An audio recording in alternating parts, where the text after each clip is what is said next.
Well, thank you so much, Hal. Appreciate you being on the first business tip of the month. Really looking forward to this conversation with you.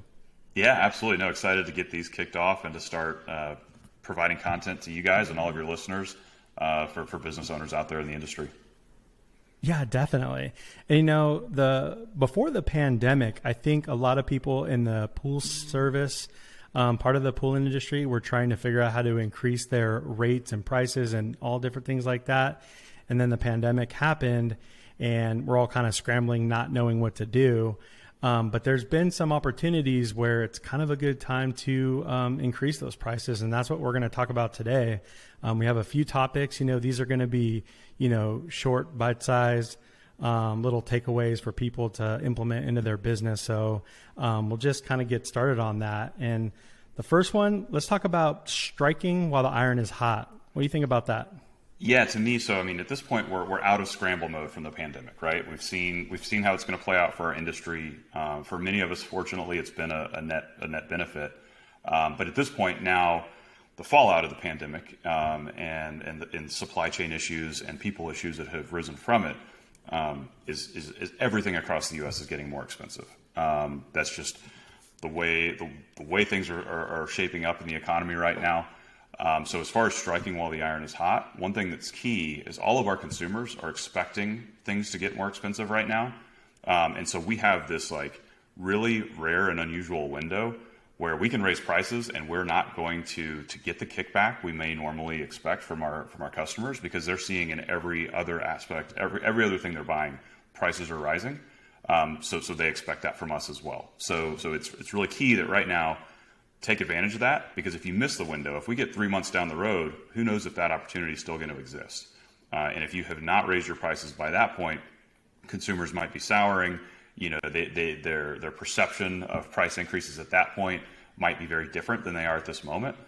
So absolutely take advantage of what's going on right now. Raise your prices, because at this point you'll receive less kickback from a customer than at any point I've seen in 15 years in business, because it's so expected. Right. Thank you so much. And I would think that people would like that there's no lead times. Like if you're providing, say, a service like pool service, yeah, there might be a price increase, but there's no lengthy lead time, because most things, lumber, plumbing, all these different things, appliances, we're seeing all the manufacturers in the pool service business. Some of those prices are increasing, but the lead times are also sometimes unknown. So that is huge. And you're right, especially in new construction. I think people are going to be a lot more understanding of the price increase, but it's nice being on the service side where it's like you can still be out there maybe tomorrow or the next couple of days or whatever it may be. For sure. And I can tell you firsthand experience here in the last 30 days. We just announced a price increase in Austin, at Patriot Austin, and over 1,000 route customers. We only had one person complain out of 1,000 opened emails announcing the price increase, and we probably got 50 plus emails back thanking us for the great explanation as to why price increases need to occur right now, and for the excellent service. So I was even expecting more kickback than that, 1 out of 1,000, but that is what we got, and we actually got lots of thank yous for just explaining what's going on right now, because many other vendors are just raising prices without an explanation. So if you can explain it well to your customer, it actually may be a net benefit to you in the long run, compared to other vendors they're seeing out there. Yeah, I love that. And if you don't mind, can you share, a little advice on sending out, a nice email to all of your, clients? I'm sure you have to, kind of weed out the ones that maybe you just hiked up their price. Like little things like that. There's like the little things. Yeah. So communication, I think, is key in success for this, because, if you're not communicating it, then absolutely you're going to get more kickback from your customers than if you can clearly explain why you're doing it, and how it's impacting, your business, before and after a price increase. And so typically, like in a normal environment, we usually like to give 60 to 90 days notice before we increase prices. This is clearly not a normal environment that we're in right now. So in this case, we gave less than a month's warning. We sent out a mass email and just thoroughly explained supply chain issues, people issues, rising costs across the board. And so, it was probably about a 3-paragraph email. So it was very well articulated why we're doing this, what the impact of the current economy is on the pool industry. And that's where we got such positive feedback with that level of communication on the price increase, even with short notice, because it was definitely about half or less than half of the notice we like to give normally when we give price increases. Right. And were you using something like MailChimp or Skimmer or something like that? Yeah, to send all of those out? Currently we use MailChimp, and it's great because, you can see exactly who's opened it and who hasn't. And that way, if they haven't opened it, you can follow up with a call or some other means of communication. Oh, that's gold right there. Seeing a list of all the people that didn't open the email, or they did open it and they didn't respond, you could pick up the phone and, just give them a call and say, hey, this is what's going on, or send them something in the mail, or hopefully you can run into them, at the job site or at the pool or whatever it may be. Yeah, that's huge. So yeah, I'm curious. It also helps after the fact too. If you see that maybe 30 days down the road, the customer does say, well, hey, what's going on with my prices? I didn't see that happened. And you can check back and say, well, actually, I saw you open that email, 45 days ago. Why didn't you ask then? Right. And do you have any advice? I know this wasn't, one of the questions, but do you have any advice on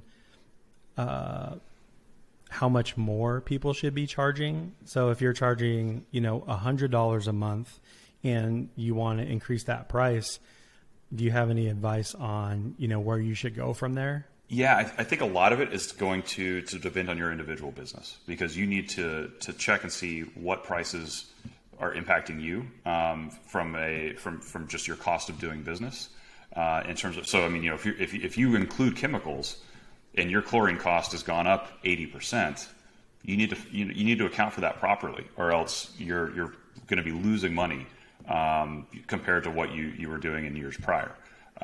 Same thing, if you're having to raise wages in your market, account for how much it is you're having to raise wages to hire somebody. In some places, we're seeing maybe up to $5 an hour right now, which may not be sustainable long term, but that's what the current economy may be calling for in your market. So it's those inputs you need to look at to be able to determine how much you need to raise your prices.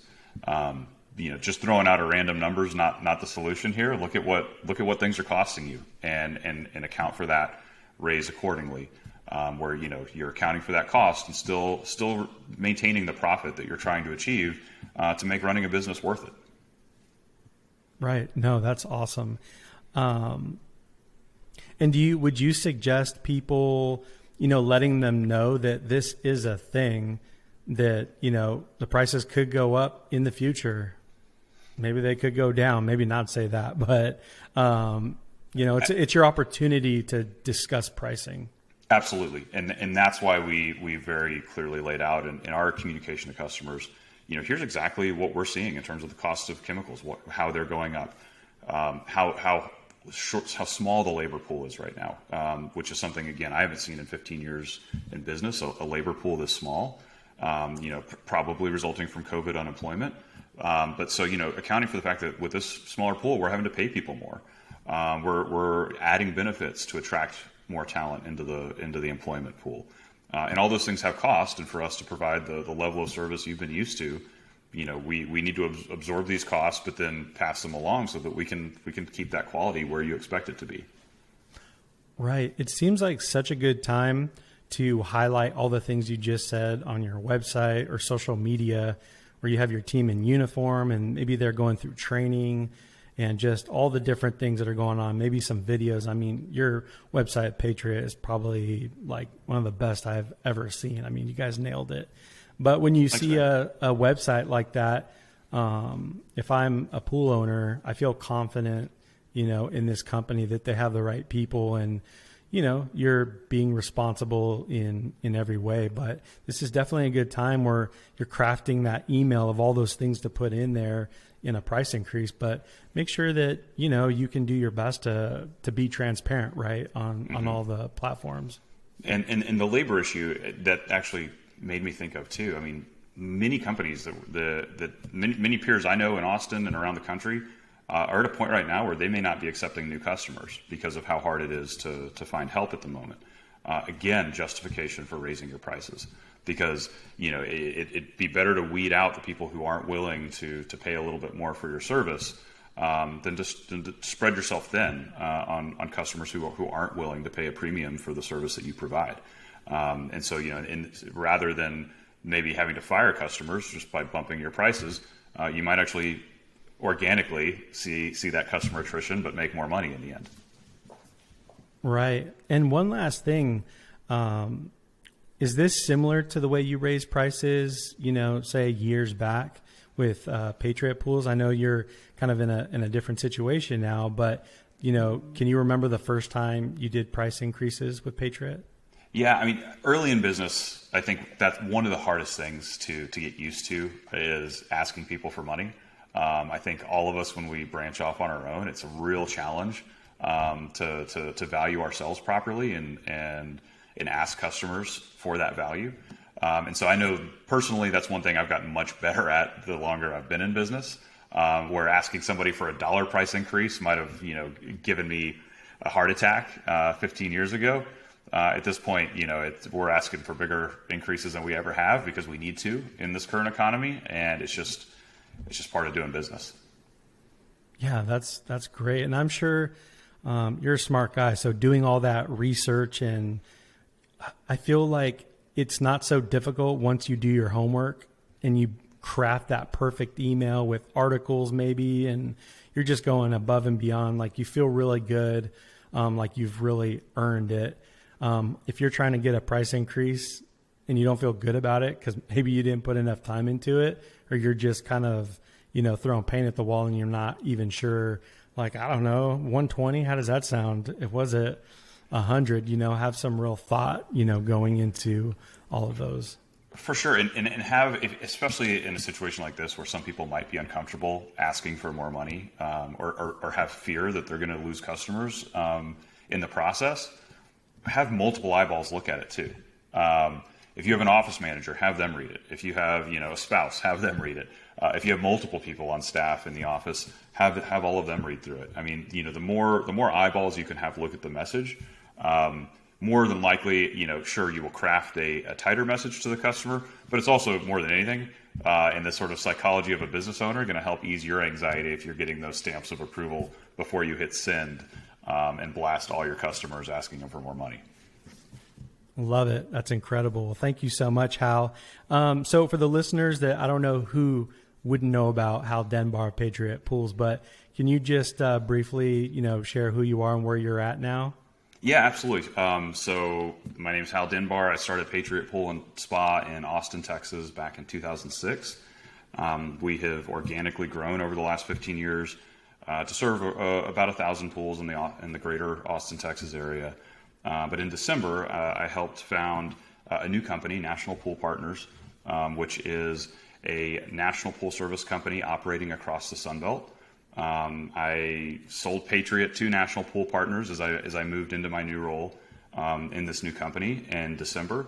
And at this point, we've acquired 6 other companies. And what we're looking to do is grow in large markets across the Sun Belt. We're looking to acquire companies, put in place systems, education, benefits, things that a company with national scale can provide that I know I couldn't provide individually to my people as a small business owner. And so we're excited to start, talking about National Pool Partners, letting the industry know we exist. And in terms of selling companies, as price increases are a topic too, raising prices, having premium prices in your market, as a long-term plan, looking towards someday when you want to retire or leave the industry, the higher your prices are, the more valuable your business is going to be, and the larger the pool of buyers for your business there will be. So this is one thing to keep in mind too. This isn't just a present-day issue of this week I need to make payroll, so I need to make sure my price is this. It's 10 years down the road when you're looking to retire. The price increase you make today could add tens or hundreds of thousands or millions in difference to a long-term valuation, depending on the size of your business. if you have your prices where they really, sort of should be in a market and not undervalued. Yeah, that's great. And we've gotten to learn more about you and the business more. And it truly is incredible because we weren't at a point with our pool service company where we could do something like that. We weren't quite big enough. But man, after listening to what you guys do, it truly is incredible because I want to feel like I have ownership in the brand and all those different things. But the accountability for running the business is very difficult. And if you're not business minded like that, I'm not. We have ideas and, you have these visions of things, but it's completely different than the day-to-day running a business. And if you get an opportunity to do what you love and not have to worry about all the intricacies of business, man, that is truly a win-win and something to strive for sure. It really is. And it's one thing I know that it's one of our main priorities at NPP in terms of like what we want to do is help raise the entire industry up. We see that this industry really could stand to gain from adding education, adding sort of professionalizing and modernizing an industry that has in many ways sort of lagged behind our home service peers in terms of just reputation with consumers. And I think across the board, it's one thing we're striving to do internally at NPP, but it's also one thing we want to do in an outreach effort with things like this in terms of providing business tips to other owners out there. Because in my mind, the stronger every single pool service business is across the U.S., the stronger our industry is, and we all stand to benefit. I don't see any way we lose in that situation as individuals, as business owners, as NPP in any format. The better we all get, the better we all get. You're a rock star, Hal. Appreciate it. So how can people reach out to you if they want to get in touch with Hal or NPP? Yeah, if you want to reach out to me directly, my email is hdenbar@go-npp.com, and that's our website, go-npp.com. Perfect, and we'll put all that in the show notes below and all that good stuff, and that's a wrap. Short and sweet. Awesome. Thanks, Al. Yeah, thank you. Have a good one, Hal.